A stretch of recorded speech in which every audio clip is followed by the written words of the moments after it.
যেহেতু আমি কষ্টে কষ্টে দিন রাত যাচ্ছে, তো তুমি আমাকে দেখাও। ও বলে যে না, এখন দেখলে তোমারই ক্ষতি। এরে তো দেখে আমার মনে হচ্ছে আলাদা জগতের পুরুষ। নারী আর পুরুষ এমন একটা সিজ, কারেন্ট শর্ট করে আর কত গতিতে, তার থেকে বেশি গতিতে শর্ট করে একজন পুরুষ আর একজন মহিলা এক জায়গা থাকলে। তোমার ফেসটা উঠিনি? আরে বাড়ার শালা, তোরে নাই 1 মাস 1.5 মাস পরে তার কাছে থাকতি বলিছে, তুই কি তার বুকের বাটন দুটোও চেক করিসনি? আর তুই কেমন পুরুষ? এইখানে কি কোনো কৈফিয়ত চলে? একজন পুরুষের যদি রক্তে মাংসের শরীর হয়, তার কি ওই ভোর ওই ওয়াদা রাহা সময় থাকে?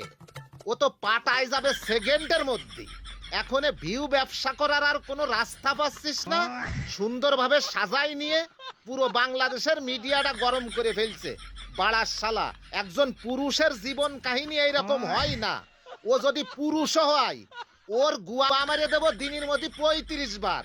ও বাপ বাপ করে দৌড়বে ওর বাড়ি। পাড়ার শালা আমার